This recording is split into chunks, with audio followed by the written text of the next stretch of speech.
اور اس کے اوپر گھات لگا کے ان کو بھی مارا جاتا ہے. لیکن جس مقصد کے لیے غزہ کے لوگ قربانی دے رہے ہیں اس مقصد کے اندر میں یہ سمجھتا ہوں کہ ضرور ان کو ریلیف ملے گا اور بہت جلد ہم کوئی نہ کوئی خوشخبری اس حوالے سے سنیں گے. ڈاکٹر اسامہ میرے پاس پاکستانی شہریت ہے، اگر میں آج پاکستان جاؤں اور وہاں پہ کسی جنگ کا حصہ بنوں جس میں ہیومن رائٹس وائلیشنز ہو رہی ہوں، کیا مجھے واپس آنے کی اجازت ملے گی؟ کبھی بھی ہم نے دیکھا کہ پاکستان کی ایک ایکٹریس ہیں، تھوڑا سا کانٹیکسٹ کے لیے میں بتانا چاہوں گی، انہوں نے ایک میوزک ویڈیو میں کام کیا جس میں کچھ شاید نوجوانوں کے ہاتھ میں کچھ ویپنز تھے، ان کے اوپر یہ سوچا جا رہا ہے کہ یہاں پر انگلینڈ میں یوکے میں داخلے پر پابندی لگائی جائے. لیکن آئی ڈی ایف کے حوالے سے یا اسرائیلی شہریوں کے حوالے سے جو باقاعدہ اس جنگ کا حصہ بنے ہیں اور اس طرح کی human rights violations United nations سمیت 170 سے زائد این جی اوز ہیں جو یہ کنفرم کرتی ہیں وہاں پہ ہوئی ہیں، کیا ان کو واپس آنے کی اجازت ملنی چاہیے؟ دیکھیں نیلم، یہ تو انٹرنیشنل ڈیول اسٹینڈرڈ ہے. اور آپ پاکستانی خاتون سنگر کی بات کر رہی ہیں. آپ یہ دیکھ لیجئے کہ باب ویلن کے اوپر جو بین لگا دیا امریکی ویزا، اس کا ریووک کر دیا گیا ہے گزشتہ دنوں پہ، اور اس کے اوپر کہا یہ گیا ہے کہ تشدد آمیز نعرے لگائے اور تشدد پہ لوگوں کو اکسایا. اگر میں اسی بات کو کسی اور کانٹیکسٹ میں بیان کرنا چاہوں تو آپ یہ بتائیے کہ جو اسرائیل کے دو منسٹرز ہیں جن کے اوپر انٹرنیشنل طور پہ بین لگا ہوا تھا، جن کے اوپر کرمنل چارجز ہیں، ان کو حکومت امریکہ آنے کی اجازت دیتی ہے. بنیامن نیتن یاہو جو کہ عالمی عدالت انصاف کا اور انٹرنیشنل کرمنل کورٹ دونوں کا مجرم ہے، دونوں کی طرف سے اس کے وارنٹ جاری ہوئے ہیں، اس سے جا کے ہمارے حکمران جو ہے وہ جفیاں لگاتے ہیں اور اس کو جو ہے اپنا ہیرو قرار دیتے ہیں. تو یہ انٹرنیشنل ڈیول اسٹینڈرڈ تو سب کے سامنے ہے، اس میں کوئی ایسی بات نہیں ہے، اس میں پاکستانی کی یا امریکی کی یا برطانوی کی کوئی تخصیص نہیں ہے. جس سنگر کی میں بات بتا رہا ہوں باب ویلن، اس کے اوپر جو پابندی لگی ہے وہ آئرش سٹیزن ہے. تو مسئلہ یہ ہے کہ اس وقت کوئی نیشنلٹی کا معاملہ نہیں ہے، مسئلہ یہ ہے کہ آپ کے نظریے کا معاملہ ہے اور آپ کے پوائنٹ کے اوپر معاملہ ہے کہ آپ کس پوائنٹ کے اوپر اسٹینڈ کرتے ہیں. اگر جو عالمی طاقتیں جس چیز کو اچھا سمجھتی ہیں آپ ان کی بات پہ ہاں میں ہاں ملائیں گے تو آپ یہاں پہ تاحیات رہ سکتے ہیں، آپ پوری دنیا میں سفر کر سکتے ہیں. لیکن اگر آپ ان کے خلاف اٹھ کھڑے ہوں گے اور ان کو چیلنج کریں گے اور ان سے اختلاف کریں گے تو پھر وہی ہوگا جو کہ باب ولن کے ساتھ ابھی ہوا ہے کہ اس کا امریکی ویزا ریووک کر دیا گیا. جی اچھا ڈاکٹر صاحب، آج ایک اور جو امپورٹنٹ خبر آئی صدر ٹرمپ کی جانب سے، وہ اگلے ہفتے اسرائیل کا ان کے ساتھ جو اسرائیل کے وزیر اعظم ان کے ساتھ ملاقات تو ہے، لیکن آج ہی انہوں نے صحافیوں سے گفتگو کرتے ہوئے یہ بھی کہا کہ ایک ہفتے میں غزہ میں جنگ بندی بھی کی امید انہوں نے دلائی ہے، اور اس حوالے سے مختصر ہی صحیح لیکن بات کی ہے. شاید اگر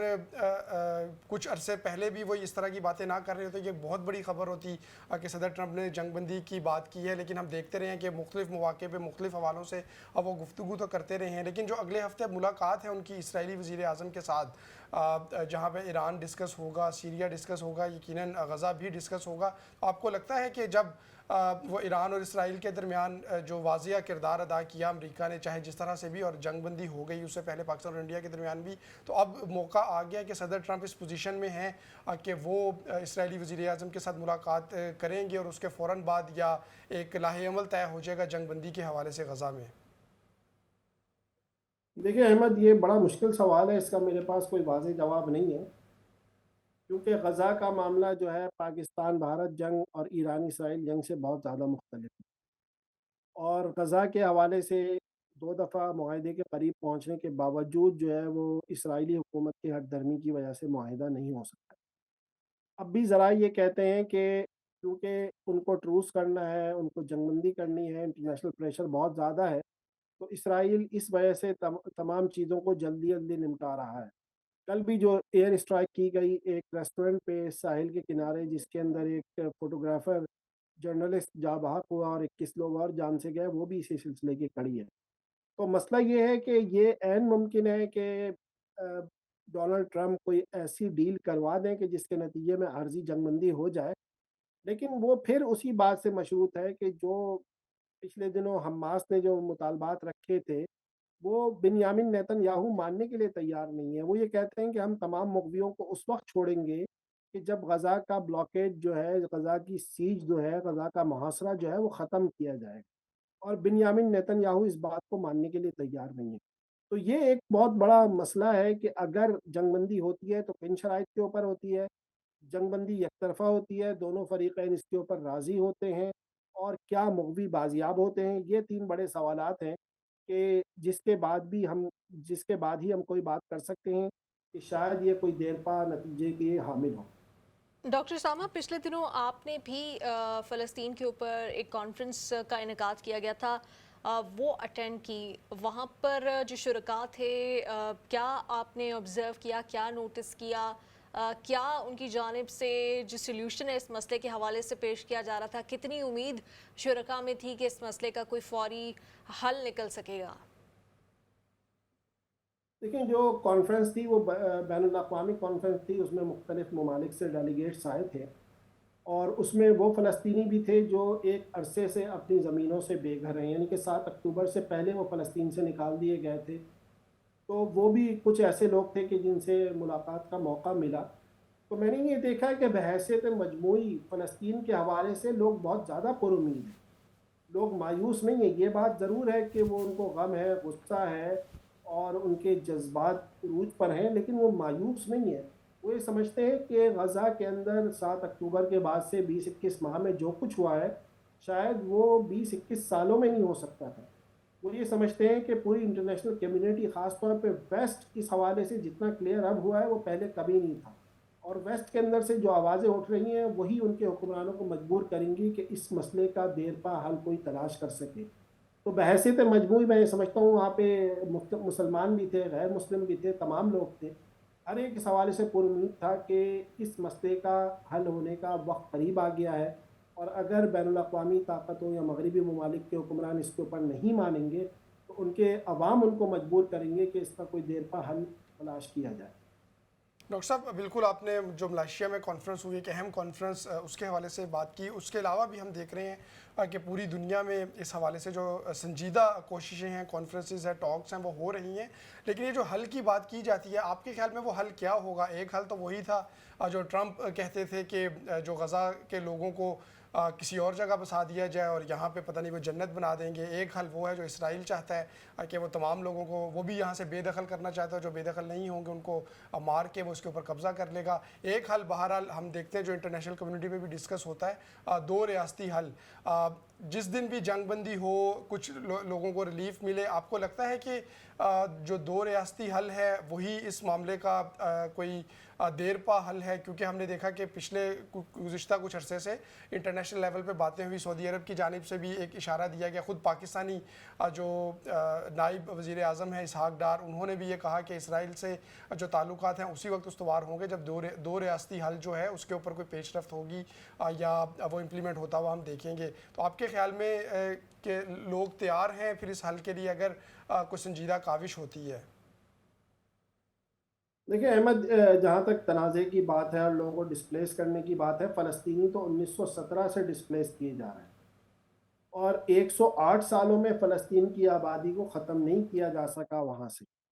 تو یہ کیسے ممکن ہے کہ اب 20-21 ماہ کی جنگ کے بعد لوگ اس جگہ کو چھوڑ دیں؟ تو یہ ایک بڑا تاریخی تناظر ہے، لمبا تناظر ہے، میں اس ڈیٹیل میں نہیں جانا چاہتا. جہاں تک حل کی بات ہے، ایک عارضی حل ہے اور ایک مستقل حل. عارضی حل تو یہ ہے کہ جنگ بندی کی جائے، وہاں سے مغوی بازیاب ہوں، یہاں پہ غزہ کا محاصرہ ختم ہو. پہلا اسٹیپ تو یہ ہو سکتا ہے. اور مستقل حل یہ ہے کہ اوسلو معاہدے کے مطابق بھی اگر کوئی بات کی جائے تو سب سے پہلے ویسٹ بینک اور غزہ سے جو سیٹلمنٹس قائم کی گئی ہیں اوسلو ایکارڈ کے بعد اور 1973 کی جنگ کے بعد، ان سب سے اسرائیلیوں کو واپس جانا پڑے گا. فلسطینی اتھارٹی کا نہیں، فلسطینی ریاست کا قیام عمل میں لایا جائے گا، جس کا دارالحکومت بنایا جائے گا، جس کا پاسپورٹ ہوگا، جس کی کرنسی ہوگی، اور جس کی ایک سوورن حیثیت ہوگی، خود مختار حیثیت ہوگی. تو یہ معاملہ جو ہے نا، یہ مجھے نہیں لگتا کہ یہ سیٹل ہوگا، کیونکہ جتنے علاقوں پہ یہودی قابض ہو چکے ہیں